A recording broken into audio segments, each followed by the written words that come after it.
हमारे राष्ट्रीय अध्यक्ष कहते हैं शासन है ना रोब से चलता है। ये मिमिया के शासन कर रहे हैं। डिप्टी सीएम है, उनको तो कोई जानकारी ही नहीं है किसी विषय की। 20 साल की एनडीए सरकार, इनकी अपनी कोई सोच नहीं बची है, ना कोई इनके पास नई दृष्टि है, ना कोई विज़न है। ये सरकार कॉपी कर रही है, कंट्रोल सी कंट्रोल वी, मतलब वो नहीं देना, मतलब चोर की दाढ़ी में तिनका। आपकी इल इंटेंशंस हैं, आपकी भावना गलत है। नमस्कार, लाइव सिटीज़ देख रहे हैं आप। मैं हूँ आपके साथ धीरज सिंह। शिक्षक भर्ती में डोमिसाइल नीति को नीतीश सरकार ने लागू कर दिया। हमारे साथ है आरजेडी के राज्यसभा सांसद संजय यादव जी। सर, कल नीतीश कुमार से घोषणा किया गया है कि शिक्षक भर्ती में अब डोमिसाइल नीति को लागू किया जाएगा। आप लोग का लंबे समय से एजेंडा था, क्या कहेंगे पहले? देखिए, सबसे पहले तो मैं ये कहूँगा कि ये जो सरकार है, 20 साल की एनडीए सरकार, इनकी अपनी कोई सोच नहीं बची है, ना कोई इनके पास नई दृष्टि है, ना कोई विज़न है। तेजस्वी जी ने जब 2012 में युवा चेतना रैली निकाली, हर जिला में युवा सम्मेलन किए, उस टाइम से उन्होंने युवा आयोग की मांग की थी। ठीक है, 2015 के हमारी मैनिफेस्टो में युवा आयोग की ये थी। और डोमिसाइल का मुद्दा 2017-18 की आप विधानसभा की प्रोसीडिंग्स उठा के देखिए, मतलब मैं आज से 7-8 वर्ष पूर्व की बात कर रहा हूँ। उसमें तेजस्वी जी ने स्वयं, हमारे अनेक माननीय विधानसभा सदस्यों ने इसकी मांग की। सरकार ने लिखित में भी, और गृह मंत्री के नाते जो प्रभारी मंत्री हैं, उन्होंने आउटराइटली इसको रिजेक्ट किया कि बिहार में डोमिसाइल नीति नहीं लागू हो सकती। अभी पीछे भी जो नियुक्ति प्रक्रिया रही, उसमें तेजस्वी जी ने भी बारंबार कहा कि सामान्य प्रशासन और गृह मुख्यमंत्री जी के अधीनस्थ मामला है। अब उन्होंने उस मांग को भी किया। तो तेजस्वी जी आगे आगे चल रहे हैं। उनकी एक एक सोच का, उनकी एक एक नीति का, उनकी एक एक घोषणा का, उनकी एक एक योजना का ये सरकार कॉपी कर रही है। कंट्रोल सी कंट्रोल वी, मतलब कॉपी पेस्ट। अगर इनकी अपनी दृष्टि, इनको युवा आयोग का गठन करना होता तो क्या 20 साल पहले युवा नहीं थे? वो युवा आयोग के गठन के इंतजार में कितने लोग तो अब 60 पार कर गए। इनको पहले नहीं पता था कि रसोइया का मानदेय बढ़ाना है, रात्रि प्रहरी का मान बढ़ाना है, स्वास्थ्य अनुदेशकों का मानदेय बढ़ाना है। ये हमारी मांग है। आप तेजस्वी जी की कितनी, आप उनकी पूरी टाइमलाइन पे जाके देख लीजिए, पूरे आर्काइव में आपके भी बयान और वीडियोज़ होंगे उनके। तो चाहे रात्रि प्रहरी का मामला हो, स्वास्थ्य अनुदेशक का मामला हो, चाहे रसोइया का मामला हो, और जिन का, आशा का मामला हो, ममता का मामला हो, अभी भी इन्होंने आंगनवाड़ी सेविका सहायिका छोड़ा हुआ है। उन्होंने माई बहन की अभी देखना, उसको भी कॉपी करेंगे। डोमिसाइल का इन्होंने कर ही लिया है। निःशुल्क बिजली वाला किया ही, वो भी लेकिन आधा अधूरा किया। इनके नौकरी रोजगार का इन्होंने कॉपी किया ही है। मतलब अगर इस सरकार का अपनी कोई दृष्टि होती तो ये सब नहीं होता। अभी तेजस्वी जी की तो ये शुरुआत थी। उन्होंने अभी जो ये मामले, सरकार अपनी कहीं ना कहीं उनको एक संतुष्टि का ये भाव है कि हमने उनकी विपक्ष की सारी घोषणाओं को नहीं, ये सारे मुद्दे आपने तेजस्वी जी के वो किए हैं जो कि वो लगातार 8-10 साल से उठा रहे हैं। अभी तो उनके पिटारे में पता नहीं क्या क्या है। तो वो फिर जैसे वो घोषणा करेंगे, जैसे पिछली बार उन्होंने 10 लाख नौकरियों का किया, इन्होंने केंद्र से निर्मला सीतारमण जी, माननीय वित्त मंत्री जी को वहाँ बुला के घोषणा करवाई। तो इनको अपने 20 साल का लेखा जोखा देना चाहिए कि आप इतने वैचारिक रूप से दिवालिया क्यों हैं कि आपको एक एक तेजस्वी जी की मांग का अनुसरण करना पड़ रहा है, उनकी सोच का। आप ये तो एक्चुअली में पूरी सरकार जो एनडीए की सरकार है, उसमें कोई नेता नहीं। माननीय मुख्यमंत्री जी की क्या स्थिति है उस पर मैं कोई टिप्पणी नहीं करना चाहूँगा, लेकिन पूरा देश और बिहार अवगत है कि उनकी क्या, और जो उनके मंत्री हैं, डिप्टी सीएम है, उनको तो कोई जानकारी ही नहीं है किसी विषय की। आप इन डेप्थ किसी भी चीज़ पे डिबेट कर लीजिए, सिवाय उनको गाली गलौज, असंसदीय भाषा और एक उद्दंड भाषा का प्रयोग करने के अलावा उनके पास कुछ, ना उनके पास शब्दावली है, ना उनके पास जानकारी है। ये तो उनका, तो पूरे कैबिनेट में मुझे आप एक ऐसा चेहरा बता दें जिसको देख के आप ये कह दें कि इनकी आगे की सोच है, ये इनकी भविष्योन्मुखी सोच है, ये बिहार के विकास, प्रगति, उन्नति और उत्थान के लिए काम करना चाहते हैं। वो कहीं नहीं है। इसलिए हर चीज़ को इनको तेजस्वी जी की कॉपी करनी पड़ती है। अगर इस सरकार को अपनी इस चीज़ पे घमंड है तो आप 20 साल का लेखा जोखा, आप स्पष्ट, एक हमारा प्रश्न है, आपने 20 साल पहले आप सरकार में आपने युवा आयोग का गठन क्यों नहीं किया?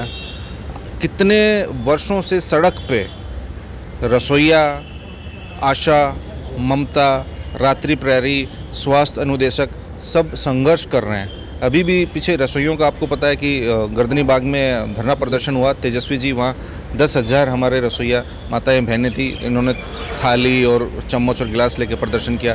कितना रिच विजुअल था वो चला। तो तेजस्वी जी ने इनको झुकाया है और अब बताएं ना कि वो आगे क्या करेंगे। लेकिन उनकी ओर से तो कहा जा रहा है कि चुनाव से पहले जो भी आप लोग का एजेंडा था, मुद्दा था, सब पे नीतीश सरकार काम कर रही है। तो ऐसा लगता है कि महागठबंधन मुद्दा विहीन हो जाएगा चुनाव में। नहीं, देखिए, तेजस्वी जी 2015 में आए तभी 7 निश्चय की घोषणा हुई थी। उसी 7 निश्चय को इस बीजेपी की सरकार ने फॉलो किया। वो अलग बात है जब वो सरकार से हटते हैं, अब उन योजनाओं में कितना भ्रष्टाचार है, हर घर नल का जल में कितना भ्रष्टाचार है, उसका मुंह से अब सरकार अपना नाम ही नहीं लेना चाहती। शराबबंदी का सरकार उस पर कोई जिक्र ही नहीं करना चाहती, क्योंकि सब फेल हो गया ना। तेजस्वी जी 17 महीने में आए तो उन्होंने जो कहा उसका इन्होंने एक राह दिखाई, एक मार्ग दिखाया कि ऐसे ये काम हो सकता है, कैसे ये काम डूएबल है। नहीं तो जिस ओथ ली उसके अगले दिन तो इन्होंने अपना एक अधिकारी भेज दिया था फाइल लेके। तेजस्वी जी को कहा कि फंड नहीं है। तेजस्वी जी ने कहा कि आप अपना काम करिए, आप अधिकारी हैं, आप अपनी उसी हैसियत में काम करिए, हम बताएंगे कैसे काम है। जनता के बीच हम रहते हैं, अधिकारी नहीं रहते हैं। एक सवाल है कि SIR को लेकर वही स्वास्थ्य विभाग में कितने क्रांतिकारी परिवर्तन हुए 17 महीने में, कितने हर बड़े हॉस्पिटल में छापा मारा। मिशन बुनियाद, मिशन परिवर्तन, मिशन 60 डेज, मिशन मोड में तेजस्वी जी काम करते हैं।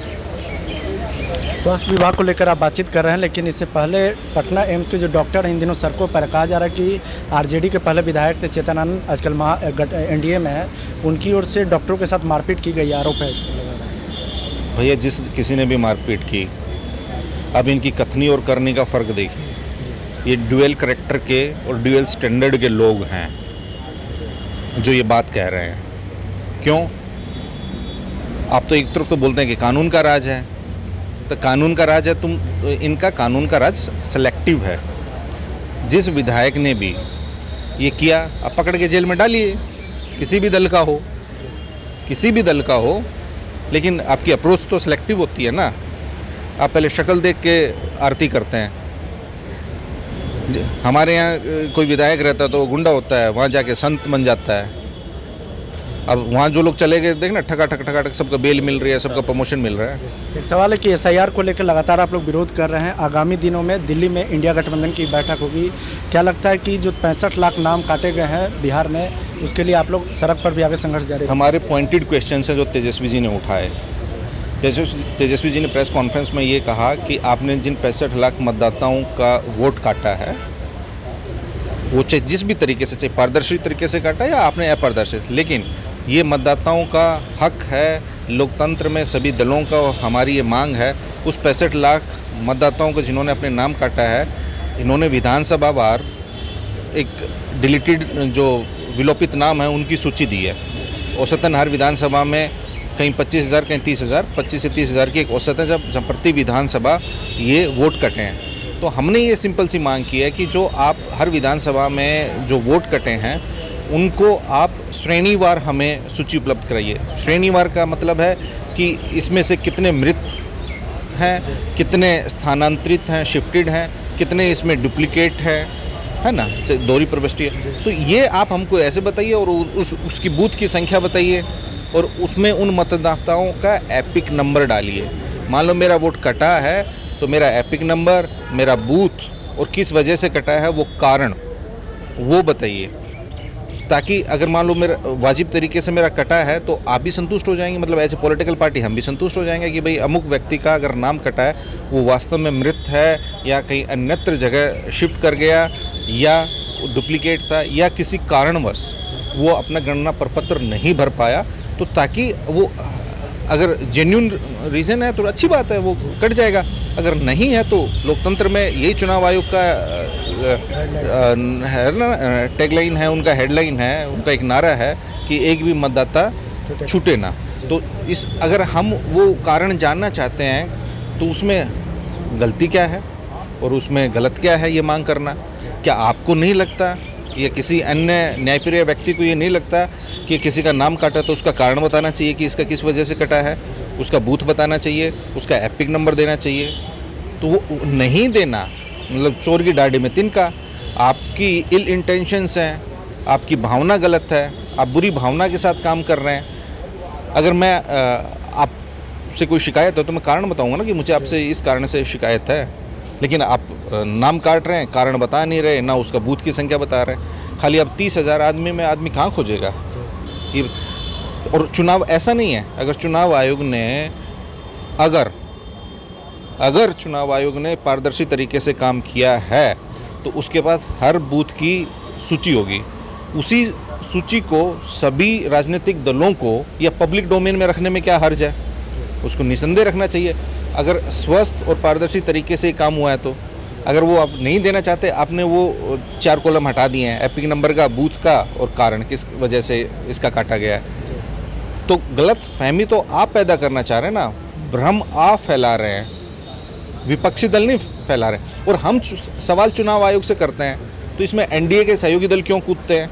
वो चुनाव आयोग की क्यों पार्टी बन जाते हैं? चुनाव आयोग जवाब नहीं देता तो मतलब कहीं ना कहीं उनको ये लगता है या उनके पास इस बात का सबूत है कि चुनाव आयोग उनके पक्ष में काम कर रहा है, तभी वो कूद रहे हैं।